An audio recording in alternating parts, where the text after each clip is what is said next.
televidentes en Extra Plus, un gusto saludarles, darles la bienvenida a esta edición de Adelante Nicaragua, edición en la que recibimos nuevamente a Fanor Avendaño, analista. Muchas gracias por estar con nosotros, Fanor. Encantado. Felicidades por los éxitos en California. Gracias, te agradezco muchísimo y fueron éxitos para la academia del país. Empecemos justamente por allá, por aquel lado, por Estados Unidos. Hubo hoy una reunión, ya se había anunciado, incluso hubo una inspección prácticamente en la región norte centroamericana, Honduras, Guatemala, El Salvador, en los días anteriores, y hoy se ha producido la reunión con el vicepresidente Pence de los Estados Unidos. Estaban los presidentes de Guatemala y de Honduras, y estaba el vicepresidente salvadoreño en esta reunión. Y el tema principal es migración, que es lo que está preocupando a los Estados Unidos. Sí. Hay un tema público e indudablemente tiene que haber un tema oculto. El tema público es ese, migración. Está en juego un buen sector de la trata de personas y un tema que indudablemente tuvo que ser tocado, y por eso vos no ves la presencia del principal figura, que es el presidente de El Salvador ahí, sino que el vicepresidente. Este tema oculto podría ser la amenaza de regionalizar conflictos en Centroamérica. Se está rompiendo lo que hasta hace poco se consideraba la estabilidad silenciosa, que era la estabilidad política de Centroamérica. Hay problemas en Guatemala. Se quejó el presidente Jimmy Morales de intervención, ¿verdad?, o de injerencia en su país. Hay problemas en Honduras muy serios. Y los problemas en El Salvador no son de una política de alto grado de agitación, pero está en procesos electorales. Y en Nicaragua, indudablemente, que era el país de más estabilidad en seguridad ciudadana, en estabilidad política y en estabilidad de inversión, y con índice que todos conocemos, y pues no es el caso de este tema, también indudablemente que se ha alterado. Costa Rica, que ya no es nada de ese triángulo, y está afectada en una política de convulsión social. Sí. ¿Oíste? Ahí no son ahí no es que estás trastocando los poderes del Estado, sino que hay una convulsión social que tiene un grado acentuado. Ya entró a lo que le podemos decir convulsión, ¿verdad? No son brotes ni manifestaciones, hay una convulsión social por temas muy sensibles. Eso hace de que esta agenda tenga que tener temas que preocupen a la Casa Blanca, que preocupen al Pentágono, y que va a repercutir en lo que es la asistencia y ayuda del Congreso, que es la que lo autoriza para el Triángulo del Norte y para el resto de Centroamérica. No son aisladas estas reuniones. Indudablemente que tiene que haber, o tuvo que haber habido también algunos contactos con Nicaragua, e indudablemente con Costa Rica y Panamá tendrían que estar monitoreando esta cumbre que se dio en Washington con los presidentes de lo que se le ha denominado el Triángulo del Norte. Al referirse a México, el vicepresidente Pence ha dicho que hay buenas relaciones con el presidente electo Manuel Andrés López Obrador, que hay en el tema público, como mencionás, que es el tema de la migración, anuencia de AMLO para colaborar con los Estados Unidos, pero dijo que el principal problema de la migración ya no es México. Sí, indudablemente que no, porque eso es muy importante, esa lectura de la expresión del vicepresidente Pence. Ya hay arreglos preliminares con el presidente electo. ¿Qué quiere decir? Que en los meses subsiguientes no van a ser traumáticos en esa transición. Va a haber una excelente relación en los tratados que se ha logrado con México. La migración va a ser armonizada. No vas a ver esas grandes murallas que ha anunciado Trump a cada rato. Va a haber un buen manejo de relaciones, por lo menos es lo que está promoviendo Estados Unidos y el equipo del presidente electo, no crear un conflicto más. porque además no le conviene al presidente Trump en una posibilidad de reelecciones que tiene él también. Y sobre todo porque México se ha convertido en una especie de muro de contención antes de llegar a la otra frontera, en la prefrontera de Estados Unidos, que para nosotros es la frontera del norte mexicano. Del sur mexicano. Del sur mexicano. Sí, la sur frontera mexicano. de Chiapas, ¿no? De Chiapas. Entonces, esa frontera centroamericana para llegar a Estados Unidos está bloqueada de antemano. Es tan difícil llegar ahí como tan difícil llegar a Texas. Entonces, eso no se hace sin un arreglo en políticas de Estado. Eso es mentira, pues. Entonces, pero además, no solamente estos países, vos ves también algunas dificultades en los tránsitos en El Salvador, en Guatemala y Honduras ya. Lo mirabas hasta hace poco entre Costa Rica y Nicaragua. Lo ves en Panamá. ¿Por qué? Porque los problemas migratorios se están convirtiendo en los problemas sociales más sensibles, menos manejables y con mayores costos económicos para los países pobres, sobre todo. Lo tienen los países ricos, industrializados en Europa, lo tienen los países sudamericanos con desarrollos económicos mejores que los nuestros. Ahora te imaginas esta región con avalanchas de personas que te vengan con migrantes. ¿Qué vas a hacer con ellos? ¿Cómo lo vas a atender en la problemática de salud, laboral, educativa? Si ya tenemos mucho con lo que tenemos en problema. Entonces, y además, pero tenés que desarrollar también, y en esto están nuestros países, esa política de hermandad, de solidaridad, de humanidad. Entonces tenés que saber tratar, tenés que gestionar esa política que se te está convirtiendo en políticas públicas internas. Y si tenés acuerdos regionales y acuerdos suprarregionales, quizás pueden ser mejor atendidas. Los Estados Unidos, al margen de los signos políticos, al margen de los cuestionamientos políticos a los diferentes gobiernos de Centroamérica, porque uno de los más cuestionados es Guatemala, al margen de eso, tiene que tener una política migratoria consensuada. Eso no lo olvidemos. Tiene que tener una política sobre trata de personas estratégicas en acuerdos bilaterales y multilaterales con los países de la región centroamericana. Esto pasa por un entendimiento con México. Es más que seguro eso. Sí. Ok, el presidente Juan Orlando Hernández de Honduras mencionaba un par de cosas. Mencionó a Nicaragua y la situación en Nicaragua, mencionó la situación de Costa Rica también, pero mencionó especialmente el problema que tiene Honduras con las maras, la presencia de las maras en Honduras. Maras que no necesariamente son hondureñas, tienen origen en El Salvador y principalmente por deportación, ¿no? Pero mencionó un tema relacionado con las maras extrarregional, que es, decía él, ha aumentado la producción de coca, por lo menos plantíos de coca en Colombia, y eso implica que va a aumentar el comercio, ¿ah? Y la región centroamericana es la zona de tránsito de ese producto hacia los Estados Unidos, que es el principal consumidor. Y él menciona esto como un enorme peligro para la región centroamericana y especialmente para el Triángulo Norte. Sí, porque Centroamérica no es consumidora. Centroamérica es trasegadora. Y ese es el problema que tiene. Porque en el trasiego, en el transporte, en el vehículo, hay traumas sociales también. Y se puede convertir en una zona de disputa, de ruta. Yo creo que ese es el principal problema que ve el presidente de Honduras. Porque no es el mercado Centroamérica, es la ruta Centroamérica para llegar al mercado. Quien tiene que preocuparse más es el consumidor, es el alimentador de ese mercado. Son dos países grandes, ni siquiera es México. Ustedes saben que en América son los dos países más grandes, que son Estados Unidos y el que no se menciona casi nunca, que es Canadá. Canadá está siendo dramáticamente absorbido ese mercado, la juventud canadiense. Y no se ventila porque tiene un gran manejo mediático.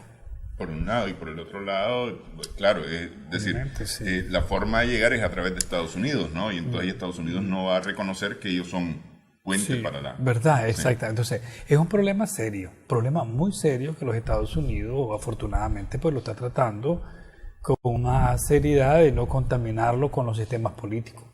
Debe verse como políticas regionales y tiene que tener soluciones ultra regionales, y ahí tiene que contar mucho el apoyo y la colaboración.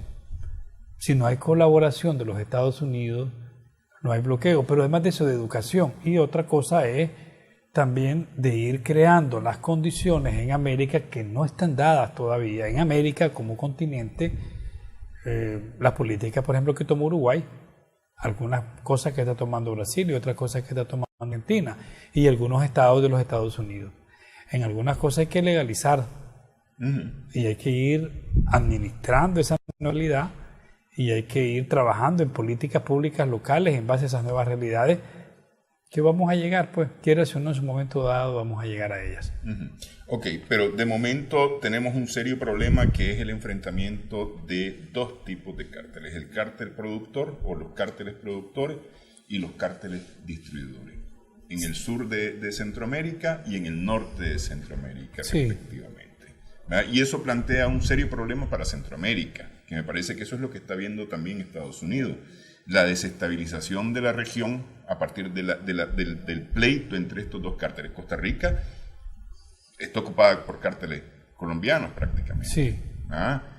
Y hacia el norte de Nicaragua, es decir, en el Triángulo Norte, tenés la presencia de los cárteles mexicanos. Sí, hay una competencia fuerte y esto se anunció hace 15 años, no fue ahorita, si te acordarás, cuando vino la ofensiva colombiana y el debilitamiento de esos carteles. Entonces, ¿quiénes agarraron fuerza? Los mexicanos. Los otros ahora pasaron a una etapa de reacumulación de fuerza y ahora están en los mismos niveles. Entonces puede ser muy dramático si no entendemos nosotros cómo enfrentar realidades objetivas en nuestro continente y nuestra región centroamericana. Esto no se puede hacer desde ningún punto de vista sin la conciencia y colaboración de los Estados Unidos, ahora de Canadá y de México. No se podría hacer.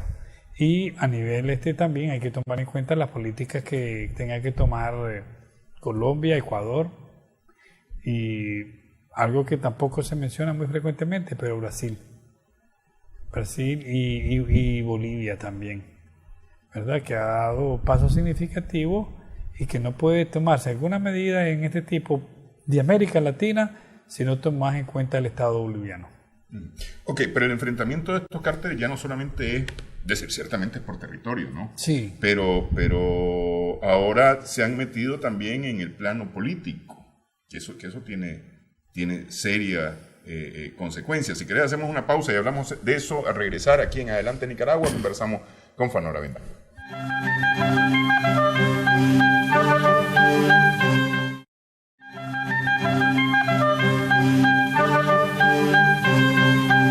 Adelante Nicaragua en Extra Plus. Estamos conversando con Fanor Avendaño, analista.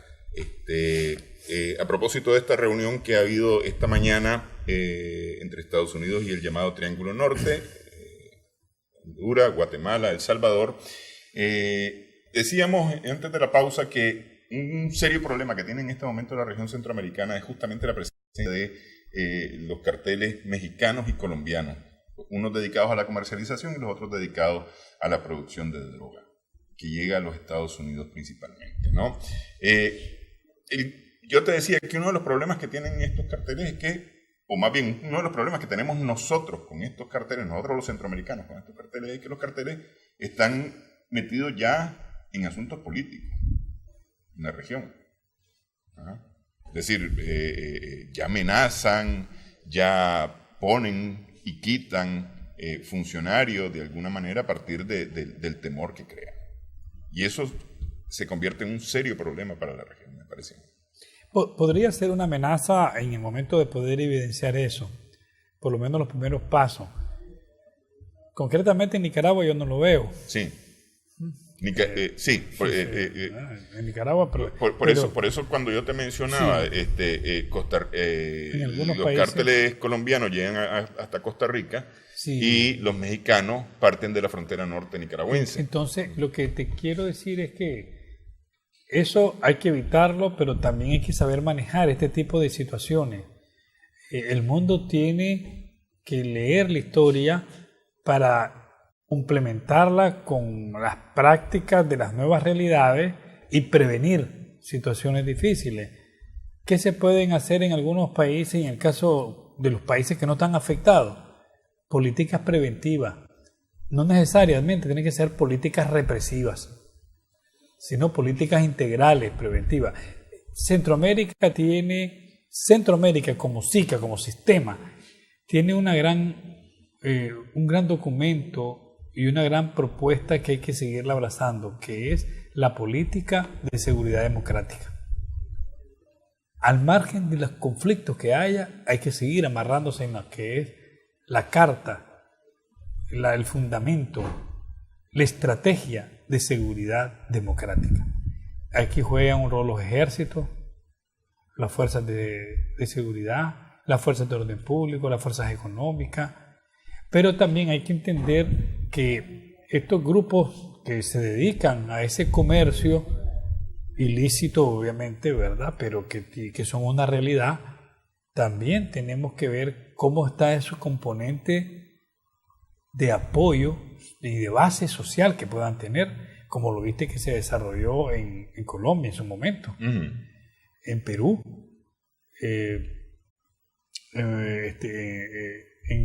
en Bolivia, en Centroamérica, en Guatemala, El Salvador y Honduras. El apoyo y la base que pueda tener en Costa Rica. Si donde menos está contaminado, y que tal vez, porque no usaríamos de ser grandes expertos en este tema, y que tal vez logró solventarse algo en Nicaragua, que siempre ha sido tal vez ocupado solamente como un tráfico, como una estación pues, de ida y venida, en algunos casos cuando se ha descubierto. Pero todos estamos tratando mejor, los países, hay que tratar de verlo desde una posición más objetiva, más real, y ver qué soluciones concretas a largo plazo se le da. No se le da una solución encontrando una banda y echándole 30 años. Eso es lo material que se hace, lo práctico, pero hay que buscar mejores maneras, mejores prácticas para solucionarlo a largo plazo. Entonces ahí es donde está el gran dilema, ¿qué hacer? Y en eso es que vos señalabas, ¿cómo vamos a hacer para que esa impermeabilización, que sea muy impermeable a la contaminación política de estos sectores, prevengámoslos a tiempo? ¿Por qué? Porque una vez que la política no tiene que hacer, te suplen otros actores. Entonces la política tiene que ser beligerante, tiene que darse mecanismos, leyes, valores, para que nuestros sistemas políticos no sean vulnerables a situaciones de este tipo. Eso no quiere decir que le vas a declarar la guerra a algo virtual. No, a la guerra se la declaras haciendo cosas más concretas: educación, desarrollo de derechos humanos, justicia penal en el debido proceso, la educación base, salud, fuentes de trabajo. Entonces, porque siempre va a haber vicios, siempre va a haber drogas, siempre va a haber alcohol, pero la educación de los pueblos contrarrestan el uso indebido y desproporcionado de esos vicios y de esos productos que en ninguna parte del mundo han desaparecido. Y en historia los vas a encontrar siempre, que ellos están presentes. Pero lo que pasa es que para lograr eso estás hablando de que por lo menos tendrá que pasar una generación completa en este sentido. Es decir, para llegar a niveles más o menos óptimos de permeabilización de la sociedad. Pues tienes razón, sí. Ahí tenemos que empezarlo. Sí, además, Nicaragua ha avanzado mucho. Yo no quiero aplaudir a Nicaragua, pues, pero sí que hemos avanzado mucho. Y todos estamos, esto es como una política de nación y de Estado lo que hemos hecho. Si vos te fijas, en Nicaragua ha habido una política, sin decirlo, de nación, donde ahorita ese no es el tema principal, afortunadamente. Afortunadamente no es el tema principal. Ahorita el tema principal es que si hacemos o no elecciones, pues. Sí. Pues yo lamento la situación que está en el país, vos la lamentás, pero honestamente no es tan desgarradora como otros creen, pues, que está, pues, y eso es importante de señalar. Nicaragua mantiene su seguridad soberana, Nicaragua mantiene el control del país, el ejército de Nicaragua mantiene el control total del grupo de narcotráfico, de crimen organizado internacional que quiere atentar contra el país, está controlado.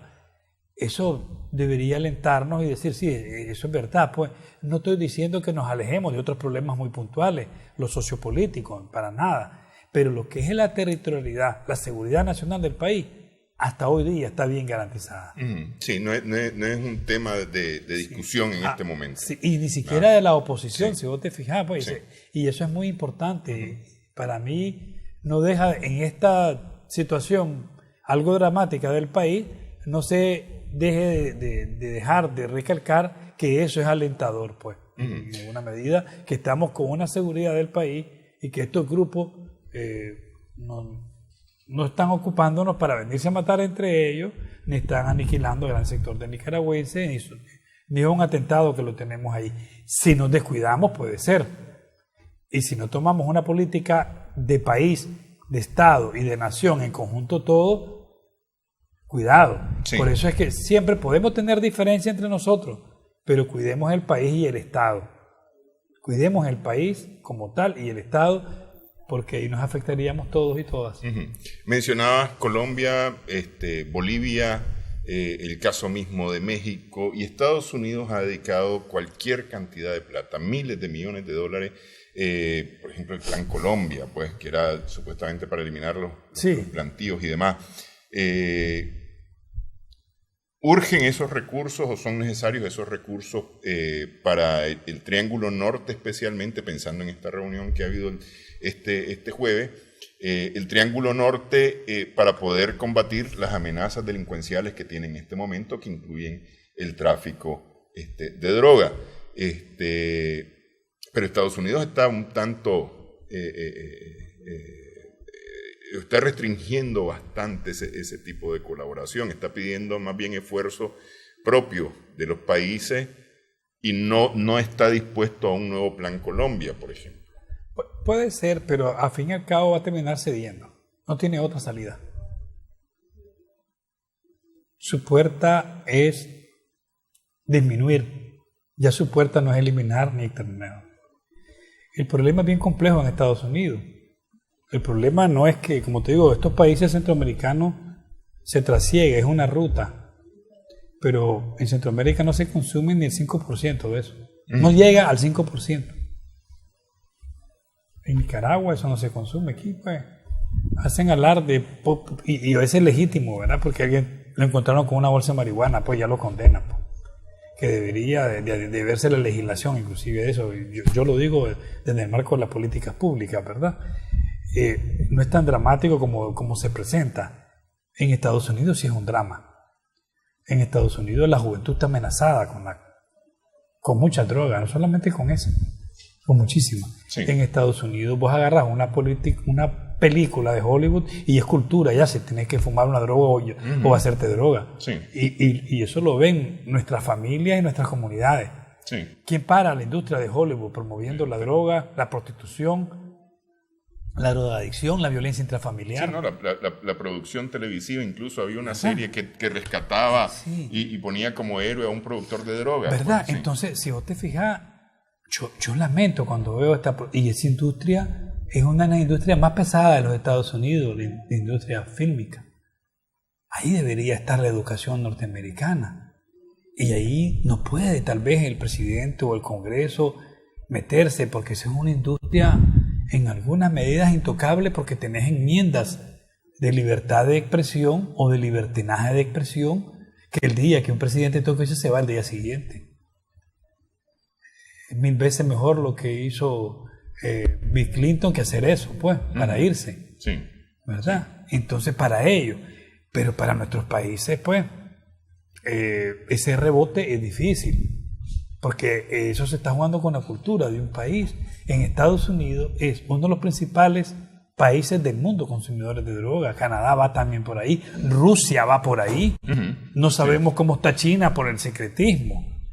Pero no son nuestros países los grandes consumidores. Bueno, pero China tiene un consumo, digamos, tradicional, ¿verdad? histórico, Sí, no te digo, pero no hay estadística, de tiempo de, ¿verdad? Entonces, eso es lo que tenemos que verlo de una manera como objetiva, serena, con calma, y no darle un tinte político de agitación o ideológico, porque nos estaríamos lastimando más nosotros como países pobres. Y en ese pragmatismo han estado varios países, y en esos pragmatismos ha estado nuestro país por años, en las últimas décadas. Entonces hay que verlo con pragmatismo eso, y hay que buscar los mecanismos de colaboración.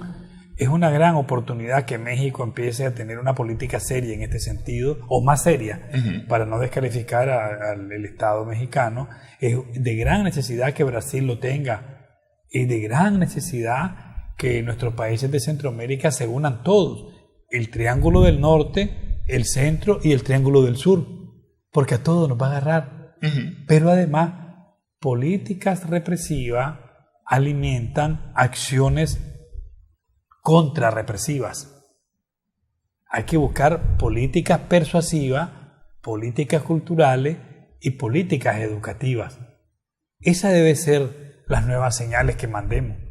Ok, hagamos pausa y hablemos un poco acerca de esa agenda oculta, porque seguro Nicaragua estaba metido en esta agenda oculta, era el tema de la agenda oculta. Vamos, regresamos en breve en esta edición de Adelante Nicaragua.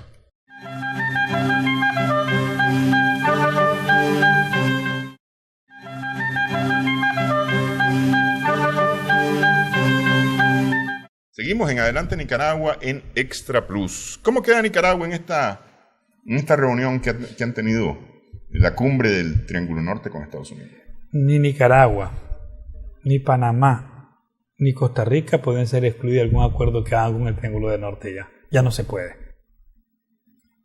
Si Costa Rica, por su cuestión social y por su característica tradicional de ser la puntera de la democracia formal y política que se ha señalado, no puede quedar excluida, ni Panamá con su estabilidad económica y su despunte industrial y turístico o del canal, no puede, ni Nicaragua puede ya, es que no podría, porque un acuerdo que hagan ellos sin tomar en cuenta a estos países del sur no podría tener validez, porque no tendría la efectividad y lo que haría es empatanar un problema y no buscarle solución.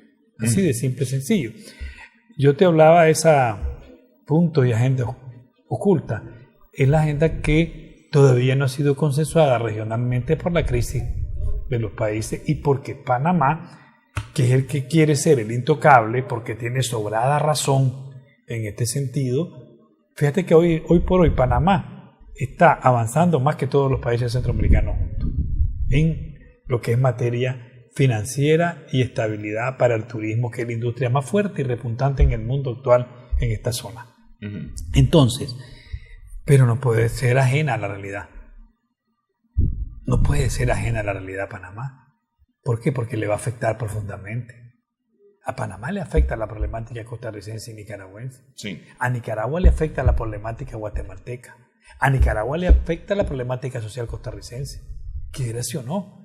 Y si te agregas a esto que no hay una política uniforme en cómo buscar la contención, la persuasión o el manejo de la situación del tráfico de drogas en Centroamérica, que es una realidad que no puedes decir que no existe, aquí tiene que haber en esa cumbre que se dio hoy, cómo va a señalarse una ruta para tareas conjuntas de las Fuerzas Armadas, de las Marinas de Guerra, de los grupos de inteligencia y contrainteligencia para contener, persuadir, negociar y disminuir ese tipo de cosas. Entonces no puede haber. Ahora, ¿qué hizo el vicepresidente Pence? Bueno, decirle, mire, esto es el arreglo con ustedes. No lo anunció los grandes logros, si vos te fijas. No hubo. Pero vamos a ver qué hacemos. No descartes en materia de la lógica política de que haya reuniones con Nicaragua sobre ese tema y constantes, no reuniones aisladas, constantes y muy serias. No se puede desde un punto de vista decir que a la niña de sus ojos Estados Unidos no la va a atender que Costa Rica. Y que no puedes atender Panamá con ese repunte económico y sobre todo con ese factor estratégico que es el canal de Panamá y la banca panameña, que vos sabés a qué me refiero también, de la banca panameña vinculado a los papers. Sí. ¿Ah? Sí. Entonces, todo esto, como decís vos, la impermeabilidad política y financiera está en ese corazón panameño, de la banca panameña, que es una de las bancas más estables de América Latina. Y que es un sector financiero que ha dado muestra de adecuarse a las nuevas tendencias mundiales, de las políticas macrofinancieras bancarias, no necesariamente macrofinancieras industriales, que la industria bancaria es aparte. Sí. Aquí hay dos industrias en el mundo que son muy aparte. Hay tres, pero te voy a mencionar dos para no pelearme con la tercera, que dicen que es la religiosa, ¿verdad? Que es la católica y la evangélica en el mundo. Sí. Pero es que eso, yo no quiero que me toques eso, ¿verdad? Pero son dos industrias que son complejas. La industria financiera como tal, bancaria, y la industria del fútbol. Que ya viste cómo movió el mundo. El escándalo de la que hasta nicaragüenses ahí se salieron bailando, y no sinfonías de Beethoven, ¿sí? Sino eran sinfonías más serias, ¿verdad? Entonces, estas cosas se están manejando muy bien son industrias que mueven ya países enteros. No me vas a decir que la industria del fútbol en México no mueve su economía, no mueve la economía brasilera, no mueve la economía gaucha. Entonces, es como que me digas que en Estados Unidos ese deporte del fútbol americano, del basquetbol, del béisbol, no mueve su economía en gran medida, sí. Pero no son los principales como la industria militar, la industria farmacéutica y la industria fílmica. Pero entonces esas industrias tienen que ver ¿con qué? Con lo que vos señalabas también en alguna medida. Peligroso para ellos o placentero, eso ya no es tema nuestro, ¿verdad? Porque son temas que hay que discutirlos con mucha seriedad y con muchas evidencias.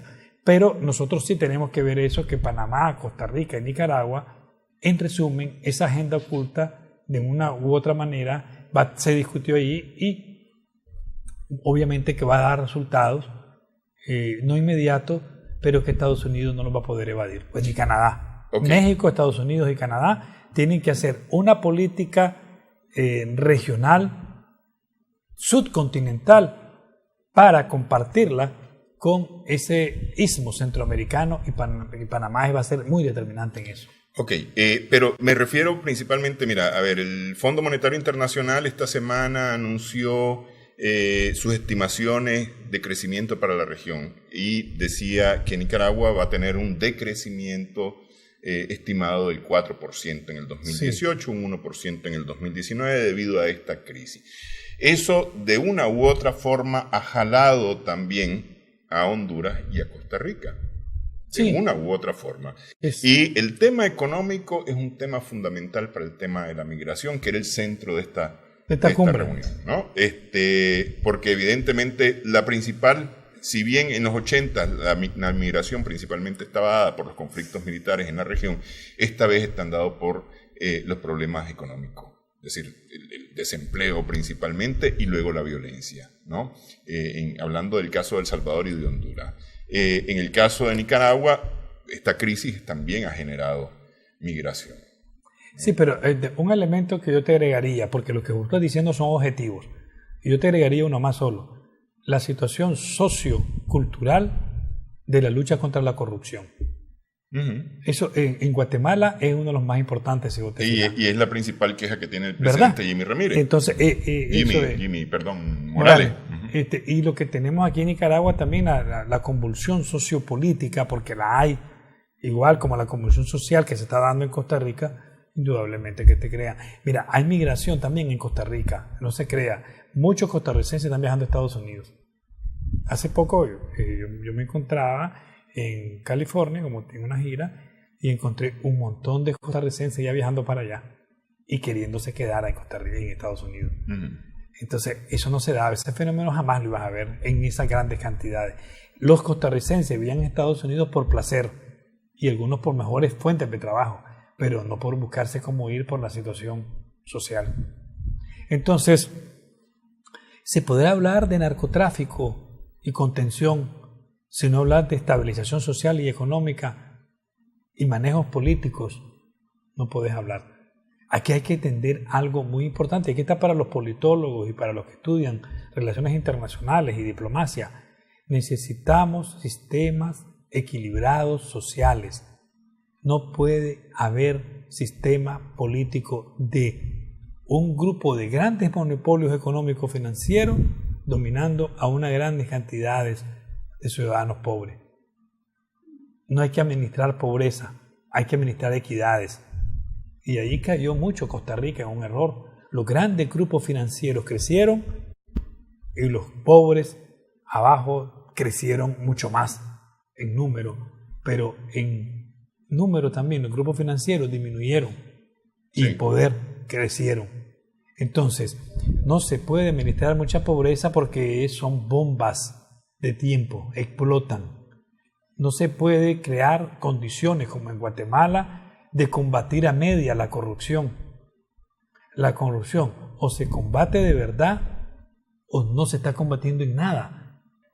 Y entonces, y en las situaciones políticas también, los procesos de participación democrática tienen que ser legítimos.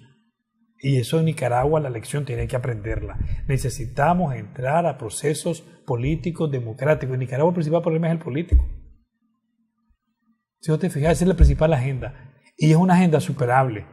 Yo no me quiero, no quiero ser, como te decir, cínico en el análisis político, pero en la realidad aquí el principal problema es político. Lo resolvés y vuelves a arrancar. Y hay que ajustar al país a las nuevas realidades. Hay que buscar bases de refundación del Estado. Y no solo en Nicaragua, hay que refundar los estados, inclusive en Costa Rica mismo. En Costa Rica mismo. Para buscar equidades. Uno de los señalamientos de los organismos europeos es que América Central tiene enormes problemas de inequidad social. Enormes, sí. Y cuando te hablo de enorme debe ser preocupante. Claro. Ok.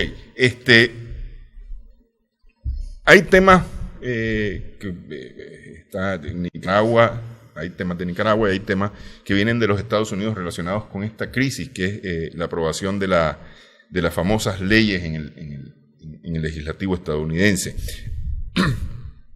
que pueden, me parece a mí, más bien complicar las cosas para Nicaragua. Hacemos pausa, hablamos sobre esto con Fanora Avendaño en Adelante Nicaragua.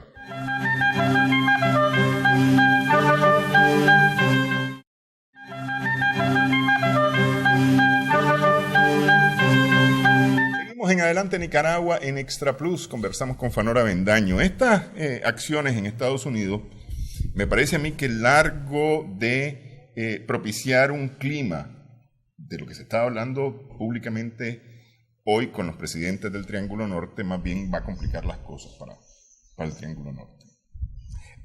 Puede ser, habría que ver desde qué ángulo y en qué coyuntura. Todas las políticas tendrían que ser consensuadas por obligación, con temas muy sensibles entre el Pentágono, el Departamento de Estado, los comités del Congreso. No es el Congreso mismo. Aquí es diferente la tónica. Vos tenés los comités del Congreso que sí son los que deciden porque el plenario se lo llega a votar. Después de todos los arreglos que hacen, entonces, eso es lo de menos. Entonces hay comités, por ejemplo, el comité del exterior del Congreso es vital.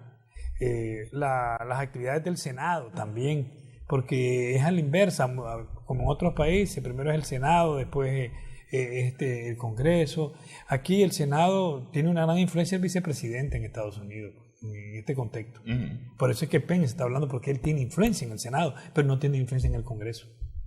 ¿Quién tiene influencia en el Congreso más que el vicepresidente? El presidente, cuando llama a los comités, a los líderes, a los speakers. Digamos los jefes de bancada. Los jefes de bancada, decimos los líderes parlamentarios. Entonces, es muy complejo siempre hablar de lo que es la cadena, esa cadena legislativa norteamericana. Nunca se trata de entender ni estando allá. Yo fui hace unos años a un curso y cuando yo estuve en la Asamblea Nacional, si yo te acordás, fuimos ahí a asesoría de cómo hacían los informes legislativos. primer lugar que su idiosincrasia, su manejo es diferente al nuestro totalmente. Llegamos a pasear, pues, y yo llegué a entender cómo es el sistema y aprender del sistema solamente. Lo que creo es que fundamentalmente Estados Unidos sus políticas las diseña para ver cómo actúa después. Y es por eso que vos, que la Nicaragua, cuanto dilatado, y la magnitud quienes han tocado. Y cómo puede ser para dejarlas, no engavetadas, pero sí que alguien toque el botón y se ejecuten. Y cómo hacer para que en el tiempo perduren si tienen que perdurar. Indudablemente que a nosotros como país debería siempre hacernos reflexionar, tanto al gobierno como a otros sectores, de que para qué llegar a ese si no podemos entender aquí los nicaragüenses. Aquí debe haber un entendimiento. Porque ¿para qué? Discúlpame si te interrumpo. ¿Para qué permitir decretos imperiales? ¿O para qué alegrarnos por decretos imperiales? Debe ser bochornoso arreglarnos por eso. Visto desde el punto de vista nicaragüense, sí. Pero desde el punto de vista norteamericano, no necesariamente es esa la visión. No, porque ellos tienen una mentalidad de imperio, obviamente, sí. como tiene esa mentalidad de imperio Rusia, como la tienen los chinos. ¿Quién te dice que diferentes manifestaciones tal vez en el lenguaje, pero una mentalidad de imperio, como tiene la mentalidad de imperio aquí mismo en América del Sur, Brasil? Lo que pasa es que a la gente hay que hablarle con sensatez y análisis real político. Pero aquí hay, como tienen la mentalidad del imperio los ingleses. Mira cómo está tratando el resto de Europa, Inglaterra, pues. Y ve el último discurso en el parlamento de la ministra, la primera ministra. Pero ahí más bien me parece que Inglaterra es la que está, ¿cómo se llama? Bien complicada. Por eso, por su mentalidad sí, te hablo, ¿verdad? Creyendo que todavía mandan en Europa, ¿verdad? Eso es lo que te quiero decir. Pero no me digas también que no hay una mentalidad de imperio en nuestra correligionaria de Alemania, la Merkel, que es demócrata cristiana. Sí. También hay una mentalidad de imperio. ¿Por qué? Porque sencillamente por algo. Es que han sido imperios. Sí, y son correcto. Imperios. Pero ahora, ¿te llevaría vos a pensar que estas leyes van a continuar ahí como una espada de Damocles, indudablemente sin ser necesariamente aprobadas? Ejecutadas en su momento cuando sean aprobadas, y ahorita dando compás de espera. ¿Las van a aprobar? Sí, porque también hay negociaciones toda la vida, porque es obligado a hacerla, y no son ilícitas inclusive, para el manejo de política exterior norteamericana. Hay negociaciones siempre que no salen a luz pública.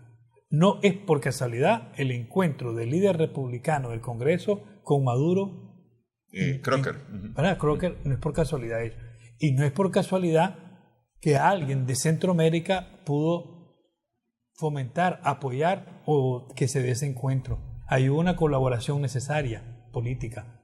Y alguien de Centroamérica haber sido el colaborador necesario para que se diera ese encuentro. Eso también tiene un precio de espera para alguna ley. Todas esas cosas hay que analizarlas en el contexto frío de las relaciones internacionales. Ok. Bolsonaro en Brasil. Sí. Es decir, estamos tendiendo hacia una derechización en América Latina. Los regímenes socialmente progresistas, o los que estaban calificados como tal, han venido disminuyendo. Más bien, yo te rogaría siempre decir calificados como tal, porque no son totalmente progresistas. Y eso es el producto también de esa dinámica. Ahora viene la derecha y ojalá no sea una derecha recalcitrante y que entienda los nuevos tiempos. Pero en el caso de Bolsonaro estás hablando de una persona que por lo menos... que por lo menos da pánico. Por la víspera se saque el día, estás hablando de un Trump en Brasil. Que por lo menos... No, yo te diría que ojalá, porque Piñera o Macri también se manejaba esto en Argentina y han sabido por lo menos entender algunas situaciones. No puede América Latina ni nuestros países llegar a los extremos. Y esa fue una de las problemáticas que se dio en Venezuela. Llegó al extremo. Chávez y Maduro no entendieron los tiempos. Se quisieron comer los tiempos y eso no pudo ser. Pero Correa hizo un buen gobierno y entregó, a pesar de tantos problemas y autoritarismo de él, que lo tiene donde lo tiene, pero entregó un Ecuador con mejores notas que Venezuela, totalmente.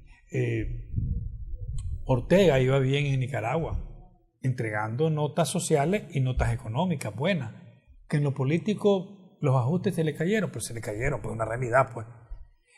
Pero en otras latitudes la izquierda ha fracasado. Hay un político que ojalá, yo te invito a que hagamos un análisis, hablando de política exterior, Eliseo Núñez, que es mi amigo personal, que habló de que Nicaragua va en rumbo a otra Cuba. Ni siquiera ha podido visitar Cuba, Eliseo, para hablar de Cuba. Cuba es otra historia, es otra cultura, es otra educación de América Latina. Va a caerse todo el alba y Cuba va a seguir ahí. ¿Por qué? Porque Cuba es un sistema que va formado en educación y cultura. Y hay que entender eso, con cosas que hay que variar y las están variando en su reforma. Ya ellos saben cómo son los pasos que van a ir haciendo para el avance. Entonces hay que entender la política latinoamericana desde la cientificidad del estudio sociopolítico. Por eso es que me gusta venir a tu programa, porque no se habla al bolsazo. Pues es de cosas de análisis frío, sin decir tal cosa va por tal, pues no. Lo de Brasil, como decís vos, es una amenaza, un sentimiento que nos debería hacer reflexionar cómo es posible que las sociedades voten a una persona que ya va más allá del concepto de derecho ideológico, va a lo homofóbico, va a lo misógino. O sea, va a cosas verdaderamente que rechaza la multitud mundial. Ya no estás hablando regional, pues, ni nacional. ¿A qué se debe eso? A que los pueblos también están cansados de la corrupción y a veces se vota en la desesperación. Y eso es lo que hay que hacer, que las nuevas generaciones de jóvenes vayan entendiendo que hay que hablar de programas políticos, hay que hablar de refundaciones, de nuevas formas de los estados, hay que hablar de tiempos y no querer todo a mañana. Quítate tú para ponerme yo y cuidado, yo voy a ser peor que el que está ahí. Entonces, esas cosas es lo que hay que evitar. Estaríamos ante el auge de un cacicazgo. Es decir, mira, a ver, por ejemplo, Uribe es cacique, es caudillo en Colombia, y su candidato es el que ganó las elecciones. Aquí estás hablando de una posición, en el caso de Bolsonaro, de una posición bien dura, como del hombre fuerte, del machote. Sí, es posible en algunos casos, pero también ves que también Correa puso al actual presidente, a Lenín Moreno, y mira que tiene independencia. Pero con todo y todo, es decir, Correa también era un cacique de alguna manera. Sí, era un cacique, por eso estoy diciendo, lo puso, sí. lo impuso también, pero también Arnoldo Alemán puso a Bolaño. O sea, yo creo que cuando llegas a la presidencia, quiero decir algo que se nos ha olvidado a todos, me sumo yo en ese olvido. Uribe puso a Santos. Sí, correcto.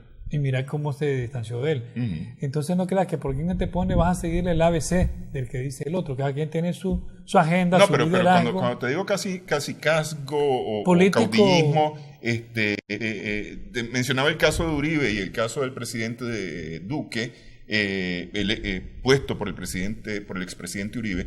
Pero en el caso de Brasil, es decir, aquí no es que lo va a poner alguien, es él. Él, pero no es él. Es un sistema. Sí. Entendamos algo, y esto es importante, que los jóvenes que estudian ciencias políticas y relaciones internacionales, las ideologías no han muerto.